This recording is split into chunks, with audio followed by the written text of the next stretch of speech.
pemilihan gubernur dan wakil gubernur Provinsi Maluku Utara untuk didiskualifikasi oleh Mahkamah Konstitusi dengan segala kewenangannya yang ada. Petitum. Sebentar, ini Pak Tuan Ani malah KTA-nya udah ini. Siap yang mulia. Sebentar kami baru mengurus dan sudah ada baru diberikan tadi yang mulia. Oke. Nanti kami lengkap yang mulia. Ya, ini boleh bicara di sini kalau sudah clear sebetulnya ini. Siap yang mulia. Ini advokat bodong kalau gini. Mulia. Ini advokat bodong kalau gini. Ini advokat bodong kalau gini. Ini advokat bodong kalau gini. Ini advokat bodong kalau gini. Wah, ini memang repot nih saudara ya. Gugatan yang diajukan oleh advokat yang tidak memiliki KTA menunjukkan perlunya penegakan hukum yang tegas dan adil. Nah, teman-teman, sebelum kita berikan tanggapan lebih jauh, kita tonton saja dulu videonya yang ada berikut ini. Teman-teman, sidang perdana agar Sherly Sarbini didiskualifikasi terkait dengan Pilgub Maluku Utara. Dan orang-orang tertentu yang tidak suka atas kemenangan Sherly Sarbini ini, mereka menggugat dan sampai kepada MK. Nah, teman-teman, yang memalukan sekali adalah ketika dalam proses persidangan di mana Pak Hakim menanyakan KTA Bapak si penggugat yang membacakan gugatan di dalam sidang tersebut. Ya, teman-teman, KTA orang tersebut tidak ada, saudara ya, tidak ada, baru diurus katanya. Pak Hakim berkata, nah itu advokat bodong. Ya, oleh karena itu seperti apa videonya? Yuk simak video ini supaya tidak salah menerjemahkan videonya. Inilah videonya yang berikut. Pihaknya paslon nomor 04 pada pemilihan gubernur dan wakil gubernur Provinsi Maluku Utara untuk didiskualifikasi oleh Mahkamah Konstitusi dengan segala kewenangannya yang ada. Petitum, yang mulia. Ini advokat bodong kalau gini. Perbaikan permohonan pembatalan terhadap keputusan Komisi Pemilihan Umum Provinsi Maluku Utara nomor 67 tahun 2024 tentang penetapan rekapitulasi hasil perhitungan perolehan suara pemilihan gubernur dan wakil gubernur Provinsi Maluku Utara tahun 2024 tanggal 8 Desember tahun 2024. Dianggap kewenangan, dianggap dibacakan. Ada kewenangan ya.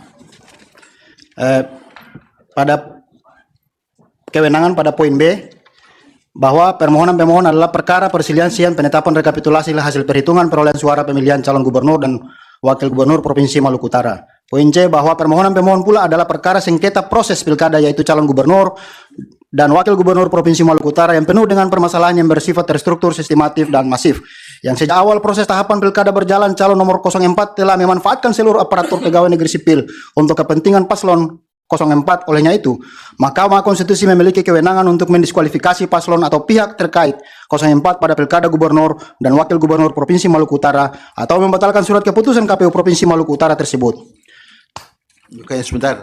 Ini Pak Tuan Ani malah KTA-nya udah ini. Siap yang mulia. Sebentar kami baru mengurus dan sudah ada baru diberikan tadi yang mulia. Oke. Nanti kami lengkap yang mulia. Ya, ini boleh bicara di sini kalau sudah clear sebetulnya ini. Siap yang mulia. Ini advokat bodong kalau gini. Ya, tapi sudah mengurus ya? Siap yang mulia. Nanti sudah ada yang mulia. dilampirkan ya. Siap. Ada beberapa itu Pak Abdullah itu juga, Pak Dalili juga itu. Siap yang mulia. Tapi Pak Gafar masih berlaku. Siap yang mulia. Ya, silakan dilanjutkan. Untuk tenggang waktunya gimana? Tenggang waktunya bahwa keputusan KPU diputuskan pada tanggal 8 Desember, tepatnya jam 6 sore waktu Maluku Utara, dan kami mengajukan di posisi tanggal 10, tepatnya setengah 12 malam waktu Maluku Utara. Baik, sekarang legal standingnya? Legal standingnya memenuhi 158 enggak? Ini yang ngajukan paslon? Tidak memenuhi yang mulia. Oke, yang ngajukan, jauh sekali yang mulia. Kami adalah ya, oke, diakui paslon ya yang mulia. Hanya tapi paslon ya. Siap yang mulia. Tapi karena ada TSM. Ada permasalahan yang sangat substansi terkait dengan proses pemilihan yang mulia. Oke, silakan disampaikan apa yang. Makasih yang mulia. Terus silakan. Kami lanjutkan langsung pada poin nomor 3 bahwa pemohon sangat keberatan apabila ketentuan pasal 158 Undang-Undang Pilkada diberlakukan secara mutlak dalam konteks Pilkada Provinsi Maluku Utara tahun 2024. Karena apabila Mahkamah memberlakukan ketentuan pasal 158 tersebut tanpa terlebih dahulu menggali fakta dan kebenaran yang terjadi di lapangan sepanjang proses pemilihan umum, sama dengan Mahkamah membiarkan pasangan calon 04 yang saat ini di backup seluruh ASN yang ada di Pemda Provinsi Maluku Utara yang dimotori oleh pejabat Sekda Provinsi Maluku Utara dan pegawai Kementerian Agama, Kandepak, Halmahera Utara dan Maluku Utara, dan mungkin yang lain juga untuk turut mengkampanyekan paslon nomor urut 4, dan hal ini melibatkan semua aparatur sipil negara dengan berbagai macam cara dan skema yang penting bisa menang dan berkuasa sebagai gubernur, bahkan melindungi penyelenggara pemilu, hal mana tentu bertentangan dengan kewajiban mahkamah sebagai pintu terakhir bagi pencari keadilan. Bukan hanya terhadap keadilan prosedural atau prosedural justice, namun juga terhadap keadilan substantif. Olehnya itu adalah sebuah harapan besar kepada Mahkamah Konstitusi untuk memeriksa permohonan dalam perkara akuo sampai pada pokok perkara, agar menjadi sejarah dalam proses pilkada terutama di Maluku Utara, untuk tidak menggunakan cara-cara yang tidak baik yang bernuansa TSM seperti yang terjadi dalam pilkada gubernur dan wakil gubernur Provinsi Maluku Utara. Dianggap poin 4 dianggap dibacakan. Ya. Kami lanjut poin 5. Ya, silakan. Bahwa menurut pemohon tingginya selisih perolehan suara pemohon dibandingkan dengan perolehan suara pasangan calon 04 Serli Juanda dan Sarbin Sehe selaku pasangan calon yang memperoleh suara terbanyak tersebut disebabkan karena terjadinya kecurangan dan pelanggaran yang bersifat terstruktur, sistematis dan masif yang dilakukan oleh pihak birokrasi pegawai negeri sipil di lingkungan Pemda Provinsi Maluku Utara dan pihak termohon sendiri serta pihak terkait dalam hal ini Bawaslu Provinsi Maluku Utara yang dimotori oleh pejabat gubernur dan pejabat Sekda Provinsi Maluku Utara, yaitu Saudara Abu Bakar Abdullah, yang menyerukan kepada seluruh aparatur sipil negara pemerintah daerah Provinsi Maluku Utara dengan cara menyebarkan foto stiker paslon nomor 04 Serli Juanda dan Sarbin Sehe lewat pesan WhatsApp dan telah tersebar ke masyarakat luas di Provinsi Maluku Utara dan seluruh masyarakat Indonesia. Video bukti P11 yang mulia. Ya. Poin 6 bahwa kegiatan yang mengarah ke perbuatan terstruktur sistematif atau TSM bukan saja dilakukan oleh kandidat nomor 4, akan tetapi dilakukan juga oleh penyelenggara, baik itu Komisi Pemilihan Umum Provinsi Maluku Utara maupun Bawaslu Provinsi Maluku Utara sendiri, yaitu dengan mengistimewakan pasangan calon nomor urut 4 dalam proses pemeriksaan kesehatan di Rumah Sakit Pusat Angkatan Darat Gatot Subroto, Jakarta, sementara seluruh pasangan calon yang lain memeriksa kesehatan di Rumah Sakit Hasan Busuri, Ternate, sesuai dengan surat keputusan KPU Provinsi Maluku Utara nomor 38 tahun 2024 tentang penetapan rumah sakit sebagai tempat pelaksanaan pemeriksaan kesehatan bakal calon gubernur dan wakil gubernur Provinsi Maluku Utara dalam pemilihan tahun 2024 tertanggal 23 Agustus 2024, dan hanya paslon nomor 4 yang diistimewakan yang nyatanya telah melanggar surat keputusan KPU itu sendiri, karena yang bersangkutan paslon nomor 4 tidak diperiksa kesehatannya di Rumah Sakit Hasan Busuri Ternate, akan tetapi di rumah sakit di Jakarta, serta tidak ikut melakukan tes psikotes sebagaimana layaknya paslon calon yang lain. Video bukti P5 bahwa poin 7 bahwa paslon pengganti Beni Laos adalah paslon yang kesehatannya terganggu dan tidak memungkinkan untuk dinyatakan sehat secara jasmani, karena yang bersangkutan saat menjadi pasangan calon pengganti masih dalam posisi yang tidak sehat atau sakit, atau yang kesehatannya terganggu yang tidak normal secara fisik. Olehnya itu, tindakan yang dilakukan oleh KPU Maluku Utara adalah merupakan perbuatan terstruktur yang memang sudah direncanakan sejak awal, dan hal ini terbukti saat proses pilkada ini berjalan sampai pemilihan pada tanggal 27 November 2024. Adapun surat keputusan KPU nomor 54 tahun 2020 tentang jadwal penerimaan pengusulan calon pengganti salah satu pasangan calon gubernur dan wakil gubernur Provinsi Maluku Utara dalam pemilihan tahun 2024 tertanggal 14 Oktober 2024 ini merupakan bukti nyata meloloskan calon yang seharusnya digugurkan di saat verifikasi faktual terhadap kesehatan secara fisik paslon yang bersangkutan. Bukti P6. 8. Keputusan KPU Provinsi Maluku Utara nomor 57 tentang perubahan keputusan KPU Provinsi Maluku Utara nomor 44 tahun 2020 tentang penetapan nomor urut pasangan calon gubernur dan wakil gubernur Provinsi Maluku Utara dalam pemilihan tahun 2024 tentang 24 Oktober 2024 adalah tindakan yang keliru dan seakan-akan memaksakan keadaan agar walaupun dalam kondisi yang tergesa-gesa dan nampak terstruktur dalam proses penetapan sebagai calon pengganti dengan waktu yang singkat dan kondisi kesehatan yang tidak mengizinkan untuk ditetapkan sebagai calon. Video bukti P7. Mohon izin yang mulia, kami ingin garis bawahi bahwa pasangan calon nomor urut 4 di saat pendaftaran itu tidak menghadiri sama sekali proses pendaftaran calon pengganti. Dan ini kami yakini sangat bertentangan dengan PKPU. Oke, Ya, teruskan. kami lanjutkan. Jangan keras-keras nanti mic-nya rusak. Siap Yang Mulia. Poin 9 dianggap dibacakan. Poin 10 bahwa tindakan Komisi Pemilihan Umum yang sengaja meloloskan calon pengganti almarhum Beni Laos yang telah meninggal yang digantikan oleh Shirley Juanda sebagai calon gubernur adalah tindakan yang menyalahi aturan karena yang bersangkutan saat itu sedang sakit secara psikologi dan jasmani. Karena kedua kakinya mengalami luka kebakaran dan harus menggunakan kursi roda, akan tetapi dinyatakan sehat-sehat saja oleh dokter maupun Komisi Pemilihan Umum Provinsi Maluku Utara. Atas tindakan KPU yang meloloskan yang bersangkutan, maka telah pula dilaporkan ke Bawaslu Provinsi Maluku Utara dan saat itu menjadi sengketa tahapan di Bawaslu. Akan tetapi, lagi-lagi penyelenggara Bawaslu seakan-akan menutup mata dan menolak permohonan sengketa tahapan yang diajukan oleh paslon gubernur dan wakil gubernur yang lain. Ya, Adapun ini Bawaslu juga harus merespon ya. siap Yang Mulia. Ya.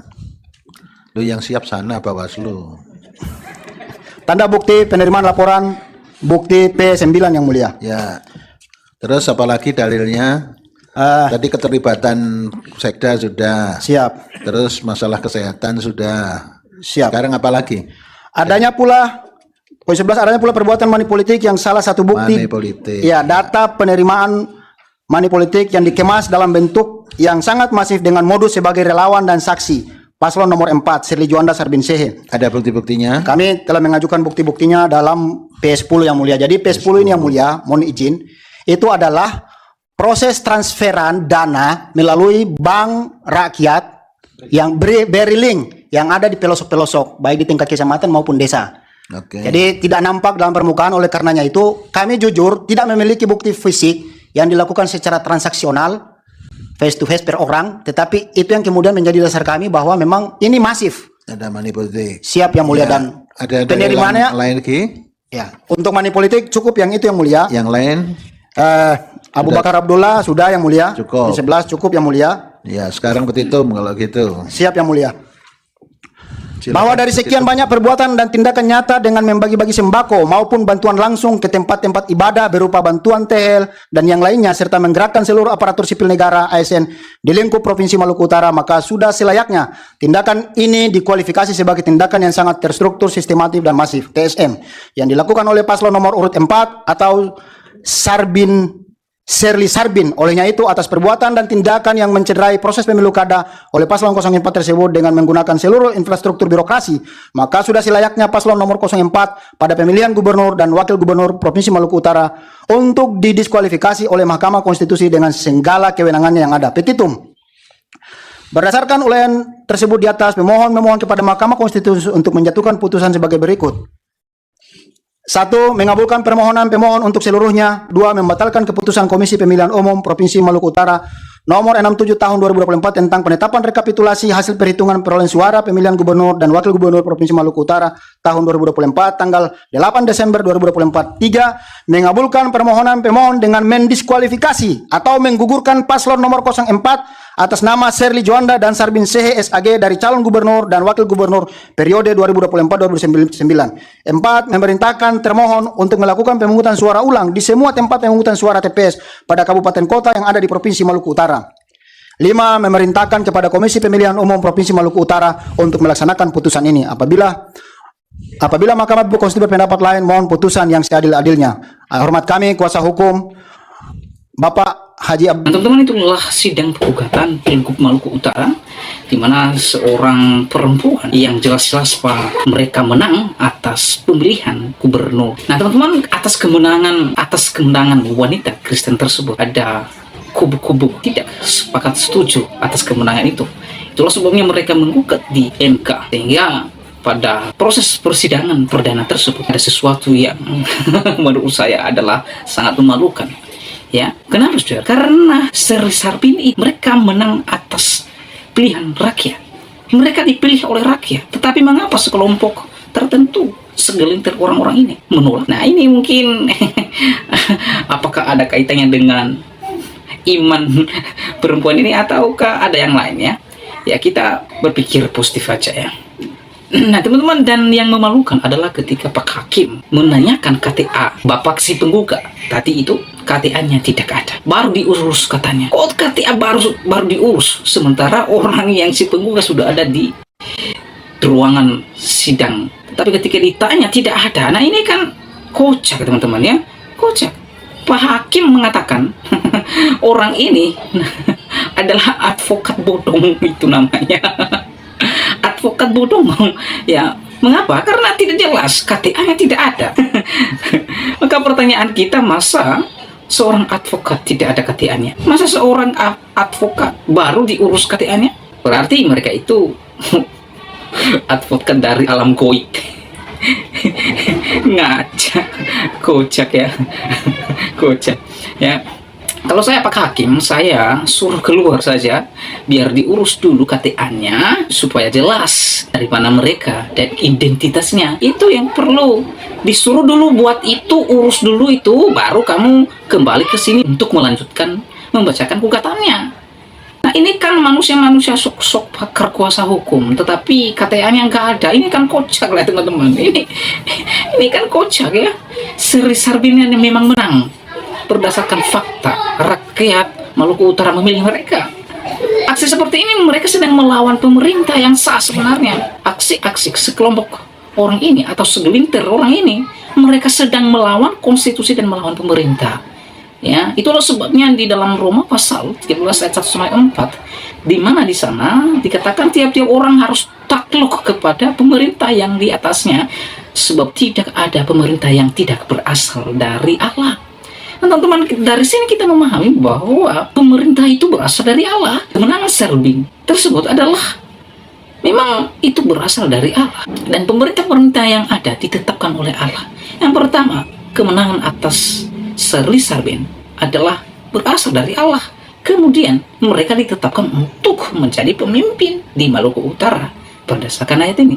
Sebab itu barang siapa yang melawan pemerintah, ia melawan ketetapan Allah. Dan ini konsekuensi daripada ketika melawan pemerintah yang sah, maka sebenarnya kelompok tertentu, segelintir orang tertentu sedang melawan ketetapan Allah. Sedang melawan ketetapan Allah. Dan siapa yang melakukannya akan mendatangkan hukuman atas dirinya. Ini ia mendatangkan hukuman atas dirinya. Karena apa? Karena ia melawan ketetapan Allah. Karena apa? Karena ia melawan pemerintah yang berasal dari Allah. Karena apa? Karena ia menggugat pemerintah yang sah, yang ditetapkan Allah. Itulah sebabnya mendatangkan hukuman atas dirinya sendiri. Sebab jika seorang berbuat baik, ia tidak usah takut kepada pemerintah. Hanya jika ia berbuat jahat. Maukah kamu hidup tanpa takut terhadap pemerintah? Berbuatlah apa yang baik dan kamu akan beroleh pujian daripadanya. Karena pemerintah adalah hamba Allah. Ya, jelas pemerintah berasal daripada Allah. Kemudian pemerintah ditetapkan oleh Allah. Dan pemerintah adalah hamba Allah. Hamba Allah ya, untuk kebaikanmu. Tetapi jika engkau berbuat jahat, takutlah akan dia. Karena tidak percuma pemerintah menyandang pedang. Pemerintah adalah hamba Allah untuk membalaskan murka Allah atas mereka yang berbuat jahat. Nah teman-teman, di sini kita memahami bahwa yang pertama, pemerintah berasal daripada Allah. Yang kedua, pemerintah ditetapkan oleh Allah. Dan yang ketiga adalah pemerintah adalah hamba Allah. Mereka wakil Allah di dunia ini untuk memerintah sebuah bangsa. Jadi apabila ada orang atau sekelompok tertentu atau segelintir orang mencoba melawan pemerintah, maka mereka sedang melawan Allah. Mereka sedang melawan ketetapan Allah. Dan konsekuensinya adalah mendatangkan hukuman atas diri mereka sendiri. Jelas Alkitab mencatat bahwa pemerintah berasal dari Allah, dipilih oleh Allah, ditetapkan oleh Allah. Pemerintah adalah hamba Allah, dan kita masyarakat harus mendukung dan mendorong mereka untuk memerintah atas sebuah daerah atau bangsa. Ya, saudara, sebagai warga negara yang baik, kita harus menghormati proses hukum yang sedang berjalan ya. Gugatan yang diajukan oleh advokat tersebut merupakan hak mereka untuk mengajukan keberatan atas hasil pilkada ya. Proses hukum akan berjalan sesuai dengan aturan yang berlaku. Dan kita harus menunggu keputusan akhir dari pengadilan, teman-teman ya. Pilkada adalah pesta demokrasi yang harus dijalankan dengan penuh toleransi dan penuh kerukunan ya. Kita harus menghindari sikap yang dapat memicu konflik antar umat beragama. Penting untuk dilihat bahwa setiap warga negara memiliki hak yang sama untuk mencalonkan diri sebagai pemimpin, tanpa memandang agama atau latar belakangnya ya. Jadi saudara, gugatan yang diajukan oleh advokat yang tidak memiliki KTA ini menurut saya menunjukkan perlunya penegakan hukum yang harus tegas, teman-teman. Tegas dan adil. Lembaga advokat harus memastikan bahwa anggotanya memiliki kualifikasi dan etika profesional yang tinggi. Ya, hal ini penting untuk menjaga integritas dan kredibilitas profesi advokat. Pilkada merupakan momen penting bagi stabilitas politik suatu daerah.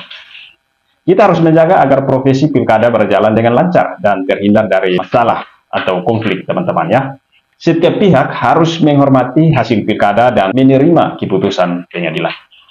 Sebagai masyarakat yang demokratis, kita harus membangun masyarakat yang damai dan toleran. Kita harus menghindari sikap-sikap yang dapat memicu perpecahan dan konflik. Ya. Penting untuk dilihat bahwa perbedaan agama dan keyakinan bukanlah alasan untuk saling menghujat atau melakukan tindakan anarkis atau kekerasan, teman-teman ya.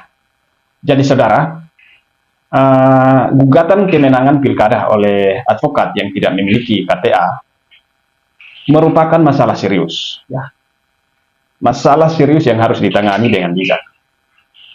Kita harus menghormati proses hukum, menjaga toleransi dan kerukunan, memperkuat penegakan hukum, dan menjaga stabilitas politik, dan membangun masyarakat yang damai. Ya saudara, demikian tanggapan singkat dari saya. Selebihnya, saudara bisa berikan tanggapan kalian di kolom komentar ya. Tuhan Yesus memberkati. Shalom.